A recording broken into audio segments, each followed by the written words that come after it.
ॐ भूर्भुवः स्वः तत्सवितुर्वरेण्यं भर्गो देवस्य धीमहि धियो यो नः प्रचोदयात्।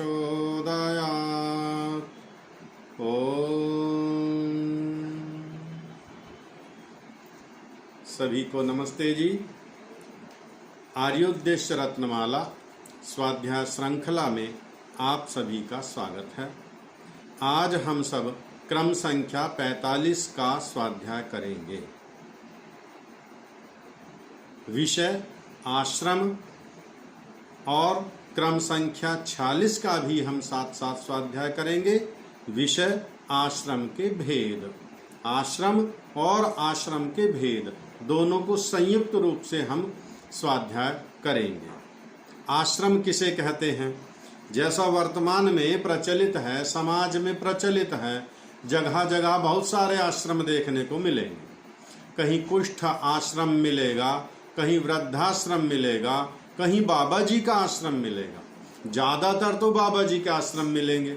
और आश्रम से हम सीधा सीधा ऐसा ही समझेंगे वहाँ पर कोई साधु, कोई सन्यासी आदि रहता है, उसका नाम आश्रम है।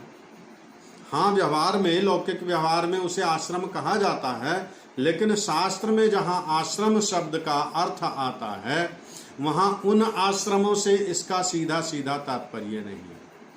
यहाँ इस आश्रम का तात्पर्य है जिनमें अत्यंत परिश्रम करके उत्तम गुणों का ग्रहण और श्रेष्ठ काम किए जाएं। ध्यान रखना, एक एक शब्द पर बड़ा विशेष ध्यान देना। जिनमें अत्यंत परिश्रम करके उत्तम गुणों का ग्रहण किया जाए, पुरुषार्थ खूब करना, परिश्रम खूब करना और श्रेष्ठ गुणों का धारण करना और श्रेष्ठ ही काम किए जाएं, उसको आश्रम कहते हैं। जिसमें परिश्रम किया जाए, पुरुषार्थ किया जाए, सद्गुणों का ग्रहण किया जाए, उत्तम गुणों को ग्रहण किया जाए, सदाचार सत्याचार का पालन किया जाए और श्रेष्ठ ही कर्म किए जाएं। विद्या प्राप्ति के उपाय, ब्रह्मचर्य के उपाय, दूसरों की सेवा शुश्रूषा करने का, इन सब का नाम आश्रम है। आश्रम के भेद: जो सद्विद्यादि शुभ गुणों का ग्रहण तथा जितेंद्रियता, आत्मा और शरीर के बल को बढ़ाने के लिए ब्रह्मचारी। पहला आश्रम कौन सा है? ब्रह्मचर्य आश्रम। और ब्रह्मचर्य आश्रम में जो पालन करता है, जो रहता है, उसका नाम ब्रह्मचारी है। ये क्या करता है? सद्गुणों का ग्रहण करता है, शुभ गुणों का ग्रहण करता है। जितेंद्रियता, आत्मा की उन्नति के लिए इंद्रियों पर विजय प्राप्त करता है, मन इंद्रिय आदि को जीतने का कार्य करता है, शारीरिक बल को बढ़ाने के लिए पुरुषार्थ, परिश्रम, व्यायाम आदि करता है। इसका नाम ब्रह्मचारी है। और जो संतानोत्पत्ति तथा विद्यादि सब व्यवहार को सिद्ध करने के लिए गृह आश्रम, गृहस्थ आश्रम जिसको कहते हैं, इसका क्या कार्य है? गृहस्थी का कार्य है संतान उत्पत्ति करना और विद्यादि सब व्यवहार को सिद्ध करना। जो कुछ ब्रह्मचर्य आश्रम में सीख करके आया है, वहां पर तो थ्योरी पढ़ी थी, अब प्रैक्टिकल होगा, अब व्यवहार में उन सारी विद्याओं का प्रयोग होगा। इसका नाम गृहस्थ आश्रम है। और जो विचार के लिए वानप्रस्थ, और गृहस्थ आश्रम की आयु जब पूरी हो जाएगी 50 वर्ष की, उसके बाद चिंतन मनन करने के लिए, स्वाध्याय करने के लिए, विचार करने के लिए वानप्रस्थी बन जाते हैं, वनों को चले जाते हैं, स्वाध्याय करते हैं, विद्या बढ़ाते हैं। और सर्वोपकार करने के लिए संन्यासाश्रम होता है। ये 4 आश्रम कहते हैं। चौथा आश्रम संन्यास आश्रम। वानप्रस्थी ने अब अपनी खूब विद्या बढ़ा ली तो अब वह सभी के उपकार के लिए भ्रमण पर निकलेगा। संन्यास आश्रम में प्रवेश करेगा और फिर सबके उपकार के लिए उपदेश करता रहेगा, ये संन्यास। तो ब्रह्मचर्य, गृहस्थ, वानप्रस्थ और संन्यास, ये 4 आश्रम हैं।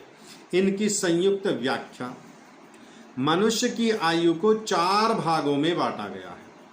एक एक भाग में उस भाग के अनुरूप अत्यंत परिश्रम करके उत्तम गुणों का ग्रहण और श्रेष्ठ कार्य किए जाते हैं। मनुष्य की आयु को 100 वर्ष की माना सामान्यतः, और इस 100 वर्ष की आयु को ऋषियों ने 4 भागों में बांट दिया, और प्रत्येक आश्रम के अलग अलग कार्य निर्धारित हैं। अच्छे अच्छे गुणों का धारण करना है, अच्छे अच्छे उत्तम उत्तम कर्म करने हैं, इनका नाम आश्रम है। इसलिए प्रतिभाग को आश्रम कहते हैं। आश्रम का अर्थ हुआ आ प्लस श्रम। आ कहते हैं आसमंतात, सब प्रकार से। हमारा कार्य करने का मन, वचन और शरीर 3 प्रकार के साधन हैं जिनसे हम कर्म करते हैं। वाणी से कर्म करते हैं, अब कर रहे हैं, हम पढ़ रहे हैं, बोल रहे हैं, तो ये वाणी का कर्म है। क्या बोल रहे हैं? अंट संट कुछ भी बके जा रहे हैं। व्यासपीठों से उपदेश दे रहे हैं, महिलाओं को गायत्री मंत्र जपने का अधिकार नहीं, गायत्री मंत्र बोलने का अधिकार नहीं, यज्ञोपवीत धारण करने का अधिकार नहीं, महिलाओं को ये भी बोला जा रहा है, ये भी कर्म किया जा रहा है। और ऐसा भी कर्म किया जा रहा है कि सबको गायत्री मंत्र बोलने का अधिकार, सबको यज्ञ करने का अधिकार, सबको यज्ञोपवीत धारण करने का अधिकार। एक व्यक्ति ऐसा भी भाषण करता है। दोनों का कर्म है वाणी का। शरीर से भी हम कर्म करते हैं और मन से भी कर्म करते हैं, तो सब प्रकार से पूर्ण परिश्रम करना, इसका नाम आश्रम है। मन से, वचन से, शरीर से पूर्ण पुरुषार्थ करना, इसका नाम आश्रम है। चारों आश्रमों में स्वाभाविक है जो प्रथम होगा अत्यंत महत्वपूर्ण होगा, और सबसे पहले जिसका नाम कहीं भी देख लेंगे वही मुख्य होगा। तो चारों आश्रमों में सबसे पहला आश्रम ब्रह्मचर्य आश्रम। अब ब्रह्मचर्य आश्रम है तो ये अत्यंत महत्वपूर्ण है।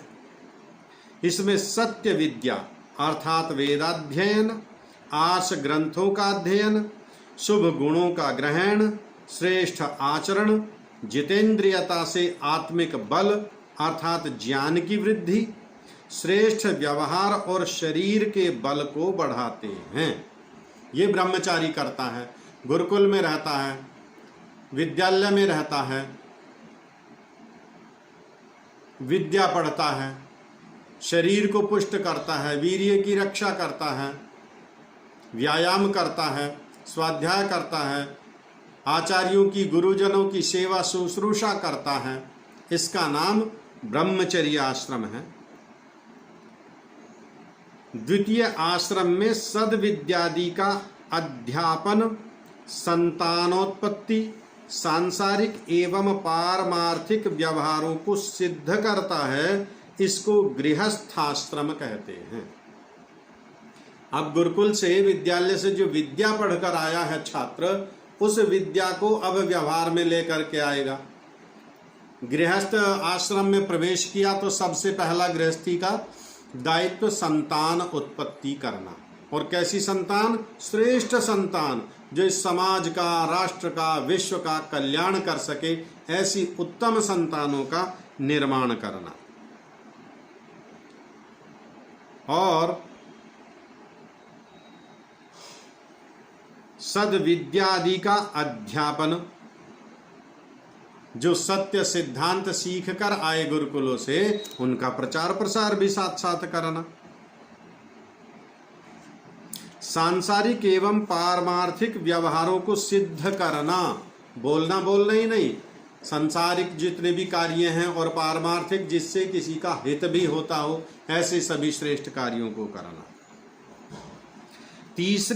तीसरा आश्रम, उसमें आत्मा और परमात्मा, समाज, नैतिकता, राष्ट्रीयता आदि विषयों पर एकांत में विचार मंथन होता है। इसको वानप्रस्थ कहते हैं।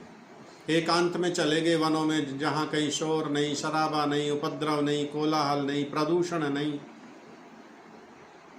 और वहाँ एकांत में बैठकर आत्मा का चिंतन करना। मैं कौन हूँ, शरीर में क्यों आया, कैसे आया, कब तक रहूँगा, कैसे छूटूँ, परमात्मा कौन है, क्या करता है, कहाँ रहता है, उसे मैं प्राप्त कैसे करूँ, इन सब का चिंतन करता है वानप्रस्थी।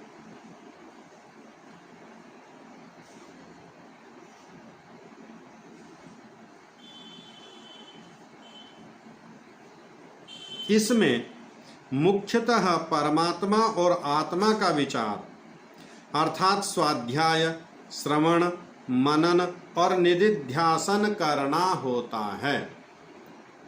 स्वाध्याय करना, फिर उस पर चिंतन मनन करना, फिर उसका प्रवचन भी करना साथ साथ।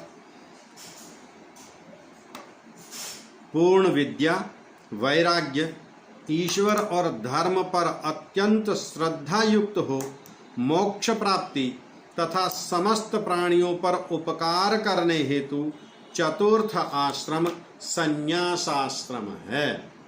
और जो चौथा आश्रम है मनुष्य जीवन का, उसमें क्या करते हैं, पूर्ण विद्या, अपनी पूर्ण विद्या बढ़ा लेते हैं। ब्रह्मचर्य आश्रम में विद्या पढ़ी, गृहस्थ आश्रम में विद्या का प्रैक्टिकल भी किया, पढ़ाया तो भी अपनी विद्या पढ़ी और स्वयं भी पढ़े।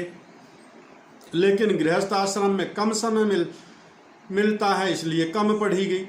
ब्रह्मचर्य आश्रम में पूर्ण विद्या पढ़ी 25 वर्ष तक, वानप्रस्थ आश्रम में पूर्ण विद्या पढ़ी 50 वर्ष तक।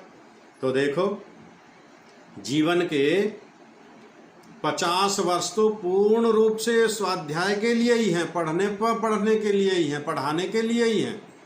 कितना महत्व विद्या का। और जब पूर्ण विद्या हो गई तब वैराग्य भावना उत्पन्न होती है, फिर ईश्वर और धर्म पर अत्यंत श्रद्धा हो जाती है, मोक्ष प्राप्ति का उपाय करता है, उसके लिए संन्यास आश्रम का धारण करता है, और समस्त प्राणियों पर उपकार करने हेतु, समस्त प्राणियों पर, मनुष्यों पर ही नहीं, जीव मात्र का उपकार करने के लिए संन्यास आश्रम का ग्रहण किया जाता है।